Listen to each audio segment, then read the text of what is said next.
की जगह पर ले जाए। अच्छा चलो आप लोग हो ना, ठीक है। अच्छा जी, आज का टॉपिक है सी प्लस प्लस ऑपरेटर्स। थोड़ा सा हमने किया भी था, मैंने वो आज आज बनाऊंगा वो पोर्टल जो आपको मैं कह रहा था कि जहाँ पे आपने अपनी असाइनमेंट सबमिट करानी है तो कर लीजिएगा, इसको भी पढ़ा के इसको भी ऐड कर लीजिएगा। जो चीज़ें हैं ये तो आसान सा टॉपिक है। C plus plus operators. Operators का मतलब एक ऑपरेंड होते हैं, एक ऑपरेटर्स होते हैं। ऑपरेंड क्या होते हैं कि जिन पे कोई ऑपरेशन होता है, और बेसिकली ऑपरेटर क्या होता है, वो जो एग्जैक्टली ऑपरेशन होता है। यानी कि प्लस माइनस ये एक ऑपरेशन है, सब्ट्रैक्शन एक ऑपरेशन है, डिवीजन एक ऑपरेशन है, मॉडुलस एक ऑपरेशन है, स्क्वायर रूट एक ऑपरेशन है। तो सारे ये ऑपरेशन ही हैं। और ये किसके थ्रू होते हैं? ऑपरेटर्स के थ्रू होते हैं। ठीक है, तो यहाँ पे थोड़ा सा हमने ऑपरेटर्स को देखना। तो तीन चार किस्म के ऑपरेटर्स हैं। अरिथमेटिक है, असाइनमेंट है, कंपैरिजन है और लॉजिकल है। वो देखते हैं, पहले अरिथमेटिक से स्टार्ट करते हैं। अच्छा, तो अब देख सकते हैं यहाँ पे जी, operators are used to perform operations on variable and values. Variables पे भी ऑपरेशन हो सकते हैं, वैल्यूज़ पे भी हो सकते हैं। वो देखते हैं कैसे होते हैं जी। In the example below we use a plus operator. अच्छा जी, अब यहाँ पे ये स्टेटमेंट लिखी हुई है, ये मतलब ज़ाहिरी बात है पूरी स्टेटमेंट नहीं है, लेकिन सिर्फ उस स्टेटमेंट को जो है वो मेंशन करने के लिए किया हुआ है ये। इस ये प्रोग्राम जब चलाएंगे तो ऑब्वियसली इसके ऊपर हैश इंक्लूड आईओस्ट्रीम भी आएगा, यूजिंग नेम्स पे एसटीडी भी आएगा, सारी चीज़ें आएंगी, लेकिन ये सिर्फ वही बताने के लिए। तो क्या हुआ कि एक वेरिएबल लिया है इंट एक्स। ठीक है, तो ये जो पार्ट है इंट एक्स वाला, इसे हम कहते हैं डिक्लेरेशन। ठीक है, और ये जो बेसिकली ये है, ये जिसको मैंने हाईलाइट किया, इसे असाइनमेंट ऑपरेटर कहते हैं। और इस स्टेटमेंट में क्या किया है कि 50 प्लस 100 ये दोनों कांस्टेंट्स हैं, और रिपीट में प्लस एक अरिथमेटिक ऑपरेटर है, उनको प्लस करके जो है वो वैल्यू असाइन की जा रही है। हमेशा असाइनमेंट ऑपरेटर में क्या होता है, राइट साइड की वैल्यू लेफ्ट साइड को असाइन होती है।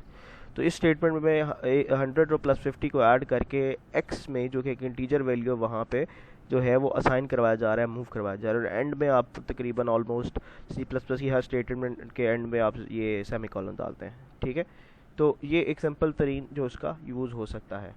अब आगे हम देखें जी, क्या कहता है जी, although plus operator is often used to add together two values like the example above, it can also be used to add together a variable and a value, or a variable and another variable. तो क्या मतलब कि arithmetic operator दो values को भी add कर सकता है, दो वेरिएबल्स को भी ऐड कर सकता है, एक वेरिएबल और एक वैल्यू को भी ऐड कर सकता है। तो उसने यहाँ पे ये एग्जांपल दिखाई है। इसको अगर हम जो है वो ओपन कर लें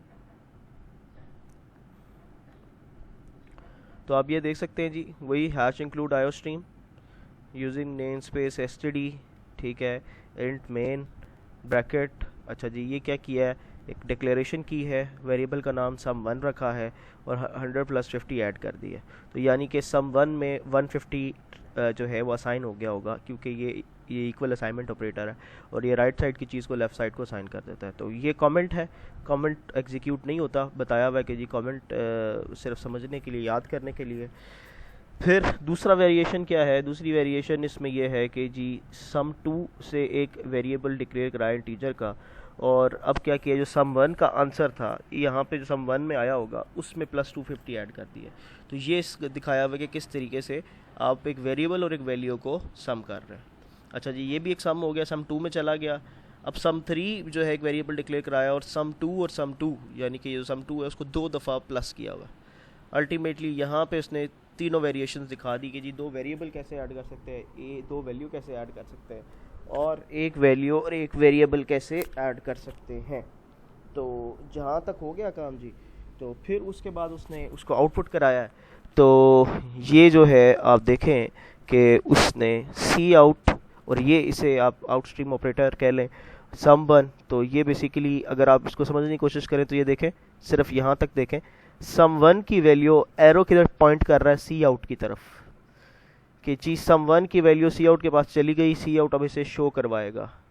अच्छा, अब इससे अगली स्टेटमेंट में दोबारा ये डाला हुआ है, और ये स्लैश एन डाला हुआ है, ये क्या है, स्केप सीक्वेंस। ये नेक्स्ट लाइन के लिए, जब आप चाहते हैं कि अगला आउटपुट या अगली जो भी वैल्यू शो होनी है वो नेक्स्ट लाइन से शो हो, तो आप ये इस तरह करके डाल सकते हैं, ये आउटस्ट्रीम ऑपरेटर यूज़ करके। और आपने ये वो कर लिया, तो अब देखिए जो हर चीज़ अब अगले लाइन में शो हो रही है। अगला आउटपुट उसने ये किया भाई सम टू, आप एरो की लोकेशन देखे सी आउट की तरफ है, यानी कि 4 AM sum to cout के पास जाए और उससे शो करवाए। और फिर हमने ये दोबारा डाल के ये स्केप सीक्वेंस /n वाला डाला ताकि नेक्स्ट लाइन में आ जाए। और क्योंकि अब ये आखिरी लाइन है तो यहाँ पे हमने नहीं डाला, तो सम 3 हमने प्रिंट करा दिया। रिटर्न 0 क्यों किया जी, ब्रैकेट क्लोज की, वो आपको पता ही है कि जी यहाँ पे क्योंकि फंक्शन की रिटर्न टाइप इंटीजर है, तो अल्टीमेटली हमने कोई इंटीजर वैल्यू रिटर्न करनी है, तो ये हमने रिटर्न 0 कर लिया। और देखें हर स्टेटमेंट के एंड पे सेमी कॉलन हो गया। तो बेसिकली अस्सलाम वालेकुम सर। हाँ हाँ सर ये जहाँ पे आपने है वो एंड डाला हुआ है, इधर हम ब्रेक्स भी यूज कर सकते हैं? क्या आप कहते हैं एंडल, एंडल आप यूज़ कर सकते हैं। अभी यहाँ पे एडिट शायद हो नहीं हो रहा, आप ये इस तरह ही करके यहाँ पे एंड एल लिखेंगे तो वो भी यही काम करेगा। वो ब्रेक था, वो HTML का था, वो हम उधर इधर यूज़ नहीं कर सकते। ठीक है। जी सर ठीक है। अच्छा जी, अ, ये उसने ऑपरेटर सामने रख दिए। ठीक है। और आप सबसे पहला ऑपरेटर देख सकते हैं कि एडिशन है, ऐड टुगेदर टू वैल्यूज़, ये हमने इसकी एग्जांपल देख ली, इसकी देख लेते हैं। अच्छा, और उसके बाद multiply, divide, returns, modulus. Modulus का आपको मैंने जब एल्गोरिथम पढ़ा था तो तभी बताया था, दोबारा भी देख लेते हैं। ठीक है। ये इंक्रीमेंट ऑपरेटर है। इंक्रीमेंट ऑपरेटर का क्या होता है कि एक वैल्यू ऐड करनी हो जब किसी में आपने एक वैल्यू। ठीक है। तो आगे जब आप लूप पढ़ेंगे तो ये आपको इसका काम फ़ायदा नज़र आएगा, इसको भी हम देख लेते हैं। और इसी तरीके से ये डिक्रीमेंट ऑपरेटर है, ये बेसिकली एक वैल्यू को जो है वो एक वन को, मतलब एक एक्स में मिसाल तो पर 10 है, तो एक वैल्यू डिक्रीमेंट करेगा 9 करेगा, अगर दोबारा चलेगा तो 8 पे आ जाएगा, एक एक डिक्रीमेंट। और जो इंक्रीमेंट ऑपरेटर है वो एक एक इंक्रीमेंट। अच्छा जी, तो ये हमने देख लिया। अगला ये एग्जांपल है जी, माइनस है, आपको जिस तरह मैंने दिया था बिल्कुल वही तरीका है कि hashing plus stream using names for std int main, उसके बाद जी दो वेरिएबल डिक्लेयर किए, यहाँ पे उन्हें वैल्यू दे दी। ठीक है। और जो यहाँ पे y को वैल्यू दे दी, और अब उन्होंने प्रिंट करवा दिया क्या, सी आउट आउटस्ट्रीम ऑपरेटर, और ये x माइनस वाई का जो भी आंसर आएगा वो शो हो जाएगा, वो आप देख सकते हैं टू शो हुआ और एंड में रिटर्न करवा दिया। अब यही चीज़ जो है अगर हम वो देखें मल्टीप्लाई में कैसे होगी, मॉडुलस में कैसी होगी जी, सेम वही वेरिएबल डिक्लेयर कराया। अच्छा, ये भी जेन में रखिएगा कि बेसिकली वेरिएबल को मैं वैल्यू दे रहा हूँ, मैं ये भी कर सकता हूँ कि मैं वेरिएबल से वैल्यू को दूसरे वेरिएबल को वैल्यू दे दूँ। यानी कि यहाँ पे अगर मैं x लिख दूँ, अब ये एडिट नहीं हो रहा, x लिख देता तो ये बेसिकली x की वैल्यू y के पास चली जाती। ठीक है। तो हम ये भी कर सकते हैं। तो यहाँ पे अब x मॉडुलस y है, इसका मतलब ये है कि x जो कि 5 है, जब उसका 2 के साथ मॉडुलस लेंगे यानी कि 2 से डिवाइड करेंगे तो रिमाइंडर क्या बचेगा, तो इसका आंसर 1 होता है। अब देख लें कि आप 5 को बीच में रखें, 2 बाहर रखें तो 2 2 4 होता है, 5 और 4 -1, तो रिमाइंडर बताया ये नॉर्मली इसका इस्तेमाल कब होता है कि जब हमने चेक करना हो कोई पर्टिकुलर नंबर किसी ख़ास नंबर पे डिविजिबल है या नहीं है। मिसाल के तौर पे अगर आपने ये चेक करना है कि एक नंबर जो है वो 2 से जो है 2 पे डिविजिबल है या नहीं है, तो आप उस नंबर का मॉडुलस 2 से लेंगे। अगर तो 0 आ गया यानी कि रिमाइंडर 0 आ गया तो वो कम्प्लीटली डिविजिबल है, अगर ना आया तो वो कम्प्लीट डिविजिबल नहीं है। तो ये इसका मॉडुलस का एक फ़ायदा ये भी है। अच्छा जी, दूसरी देख लेते हैं जी। ये देख लें आप, x इक्वल टू 5 है, प्लस x किया है, तो उसके बाद उसको जो है वो प्रिंट करवाया तो देखिए एक इंक्रीमेंट हो गया। ठीक हो गया। और ये बेसिकली इस ऑपरेटर को कहते हैं यूनरी ऑपरेटर। यूनरी ऑपरेटर क्यों कहते हैं, क्योंकि इसका ऑपरेंड एक होता है, यानी कि एक वेरिएबल पे काम करता है। अब जितना x प्लस वाई है तो प्लस एक वेरिएबल पे काम नहीं कर सकता, उसको दो चाहिए, दो ऑपरेंड चाहिए, तो वो जो है ना ऑपरेशन कह सकते, बाय ऑपरेटर कह सकते हैं। टू जो है उसको ऑपरेंड चाहिए होते हैं, इसे एक चाहिए होता है। तो ये बेसिकली इसका एक तरह का यूनरी ऑपरेटर है, बाकी सारा कुछ सेम ही है। अच्छा जी, यहाँ पे देख लें वो बिल्कुल उसके इन्वर्स है, जो क्या कहते हैं,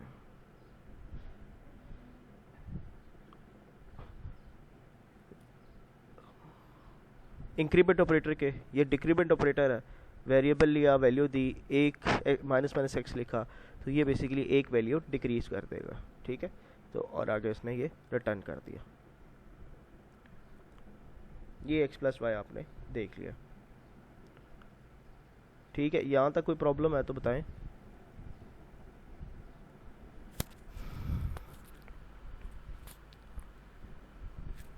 सर ये जो इंक्रीमेंट और डिक्रीमेंट है, हाँ जी, असाइनमेंट ऑपरेटर आपको मैंने बताया इक्वल को बेसिकली प्रोग्रामिंग में असाइनमेंट ऑपरेटर कहते हैं, ठीक है। तो आप ये देखें कि उसने int x is equal to लिखा हुआ है, यानी कि 10 वैल्यू एक्स को असाइन कर दो। तो जो भी चीज़ असाइनमेंट ऑपरेटर के राइट साइड पे है वो असाइन हो जाती है लेफ्ट साइड पे। तो assignment operators are used to assign values to variables. In the example below we use the assignment operator ये to assign the value 10 to variable X, ठीक हो गया। और ये उसने एग्जांपल दी हुई है। उसके बाद एक और स्टेटमेंट भी है जो उसने बताई हुई है, the addition assignment operator adds a value to a variable. ये असाइनमेंट ऑपरेटर का एक वेरिएशन है। वो वेरिएशन क्या है जी, उसमें बेसिकली आप ये देखें, ये int x is equal to x plus equal 5 किया हुआ है। इसको हम देखते हैं कि ये बेसिकली स्टेटमेंट क्या कह रही है।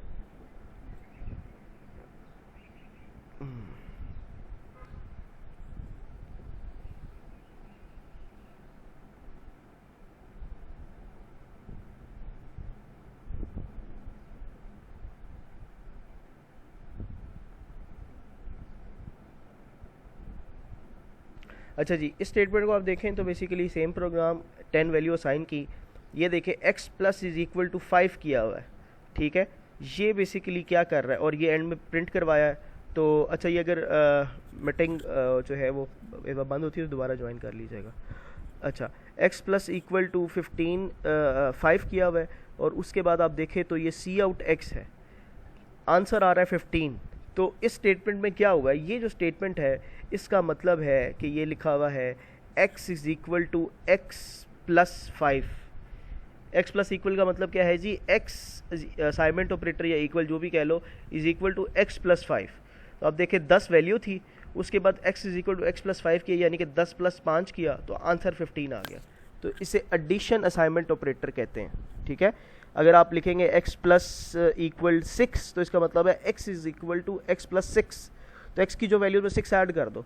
तो ये बेसिकली एक तरह का शॉर्टकट है। आप इसको ऐसे भी लिख सकते हैं, आप इसको ऐसे भी लिख सकते थे, x is equal to x plus 5, ठीक है। तो ये बेसिकली एक वेरिएशन है असाइनमेंट ऑपरेटर की। नीचे देखें तो शायद उसने बताया हो, ये देखें ये वाला आप पार्ट देखें जी। इक्वल क्या कर रहा है जी, x equal to 5, x is equal to 5, ये 5 को x असाइन कर देगा। प्लस इक्वल क्या लिखा हुआ जी, x plus is equal to किस तरह है जी, इसके इक्वल है, x is equal to x plus 3। Minus equal किसके इक्वल है, x is equal to x minus 3। Asterisk equal का क्या मतलब, x is equal to x asterisk 3। ये डिवीजन इक्वल का क्या मतलब है, x इज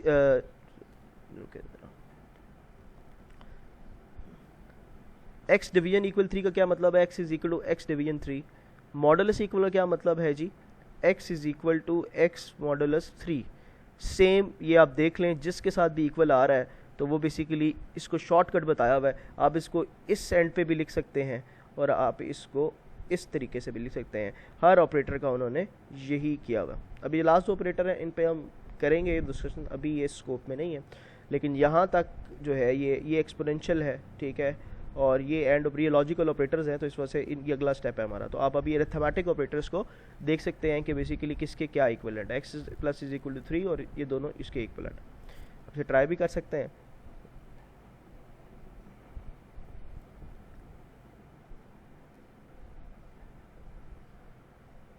ठीक है, तो अभी ये जो लॉजिकल ऑपरेटर इनको हमने देख रहा है, तो अभी अरिथमेटिक ऑपरेटर्स आपको मेरे ख्याल से समझ आ जाने चाहिए। एक ओपन कर लेते हैं। जी सर। जी जी सर अर्थमेटिक ऑपरेटर हम्म। और ये असाइनमेंट ऑपरेटर में क्या फर्क है? अरिथमेटिक ऑपरेटर और कौन से ऑपरेटर में पूछा? अर्थमेटिक और ये असाइनमेंट जो अभी समझा रहे हैं, मतलब अगर हमने कंपैरिजन ऑपरेटर आप देख सकते हैं जी, जब आपने कंपैरिजन करना, एग्जांपल आप देख लें जी, एक 5 है एक 3 है और जो cout X greater than Y, अभी देख लेते हैं जी क्या हमें शो करवाएगा।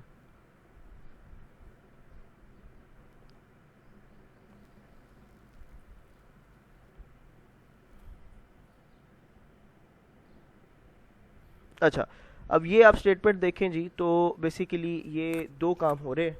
एक तो इसमें बूलियन ऑपरेटर यूज़ हो रहा है, लेकिन मैं बताता हूँ, उस पर अभी कंफ्यूज नहीं होना आपने। अच्छा जी, int x is equal to 5, y is equal to 3, ठीक है। ये आगे इस्तेमाल इसका जब हम इफ एल्स पढ़ेंगे तो ज़्यादा अच्छा समझ आएगा, लेकिन अभी आप देखें कि इसने क्या जी, cout parenthesis x greater than y। ये बेसिकली क्या कर रहा है कि अगर तो x ग्रेटर देन y होता या है तो ये आपको 1 रिटर्न करेगा। 1 का मतलब है कि जी यस, जिस तरह हमने बूलियन ऑपरेटर पढ़ा था कि उसमें दो ही वैल्यूज हो सकती हैं, 1 या 0, ट्रू या फॉल्स, ठीक है। तो इस तरीके से ये भी बेसिकली एक जो है ना वो स्टेटमेंट है, और आप समझिए कि अगर ये ट्रू है तो ये आंसर 1 देगा, और अगर ट्रू नहीं है तो ये फॉल्स देगा। तो क्या हुआ जी, x 5 लिखा, y 3 लिखा, सी आउट करवाया पैरेंथेसिस में x ग्रेटर देन y। तो ये x ग्रेटर देन y की स्टेटमेंट अगर ट्रू है, आप कमेंट भी पढ़ सकते हैं, अगर ट्रू है तो बेसिकली ये 1 रिटर्न करेगा। अगर ये फॉल्स होती तो यहाँ पे ये 0 आता। यहाँ पे लिखा हुआ है return 1 true because 5 is greater than 3। अगर यहाँ पे फॉल्स होता तो ये कहता है return 0 because 5 is not greater than 3, ठीक है। तो ये बेसिकली कंपैरिजन ऑपरेटर का एक उसने यूज बता देखें। ये कब है, आप जो इक्वल वाला काम करते हैं ना कि इक्वल है जी, वो यहाँ पे सिंगल ऑपरेटर अगर इक्वल लिखा हुआ है आपने तो वो बेसिकली असाइनमेंट ऑपरेटर है। अगर डबल इक्वल लिखा हुआ है तो वो जो इक्वल का काम है वो डबल इक्वल करता है, कि अगर दो वैल्यूज आप चेक कर रहे हैं कि इक्वल हैं, डबल इक्वल हैं या नहीं है। मैं ज़रा आपको ये दिखा देता हूँ सारी एग्जांपल, ये ज़रा पिछली बंद करके।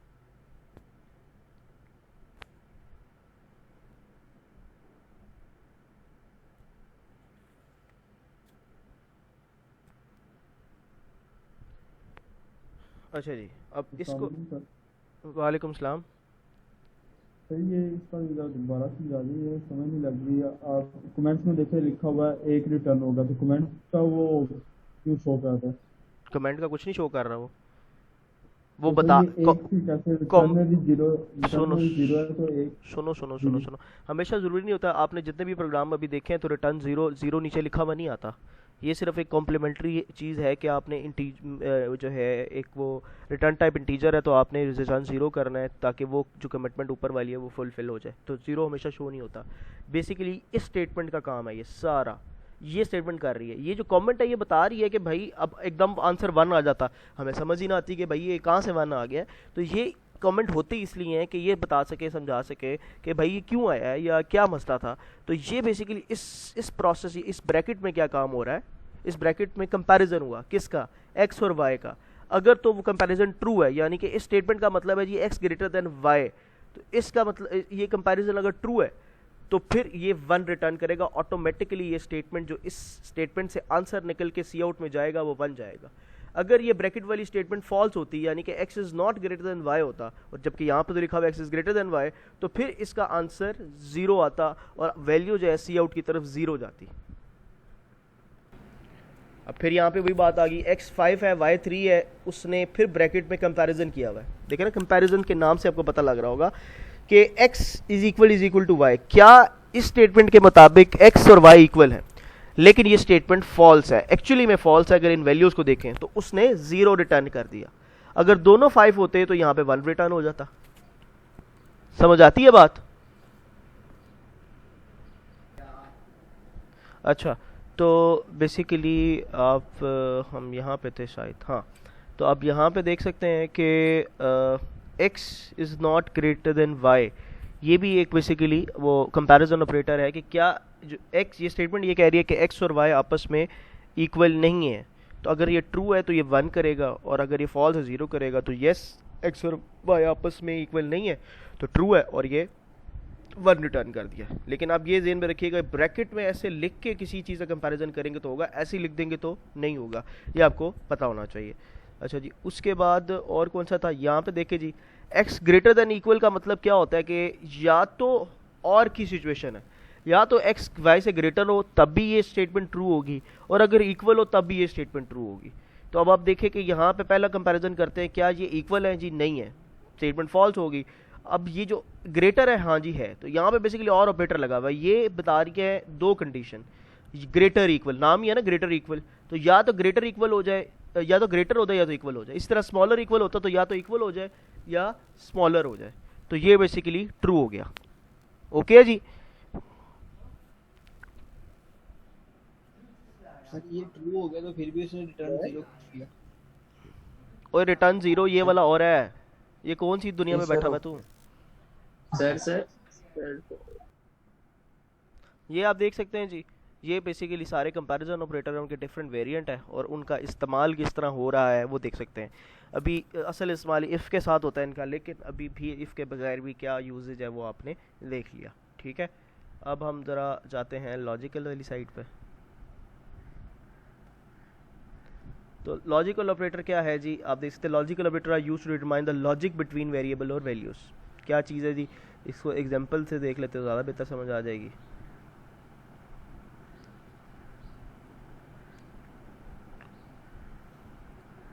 ये देखें जी, same program hash include stream study, दो वेरिएबल लिए। ये देखें जी, सी आउट क्या किया हुआ है, दो स्टेटमेंट में एंड डाला हुआ है। दो स्टेटमेंट में एंड का क्या मतलब है कि x ग्रेटर देन 3 है और x स्मॉलर देन 10 है, ये दोनों बातें ट्रू हैं तो ये चीज़ 1 रिटर्न करेगी और आंसर 1 आएगा।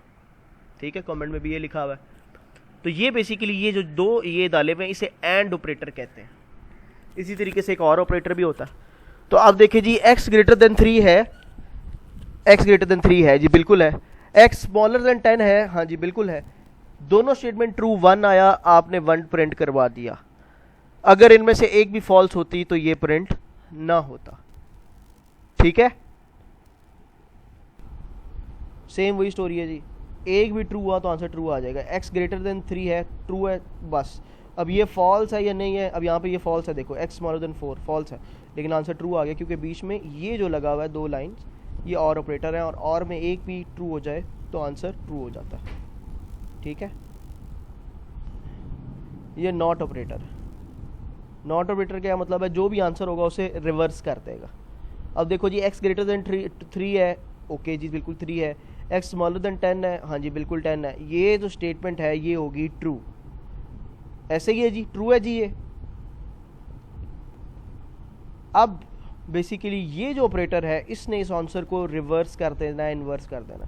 अब आंसर आना चाहिए था इस स्टेटमेंट के मुताबिक 1, आंसर आ रहा है 0, क्योंकि ये जो ऑपरेटर है इसका काम है इसने आंसर को रिवर्ट कर देना है। बिल्कुल वही काम है जो नॉट गेट का होता है, नॉट ऑपरेटर का होता है।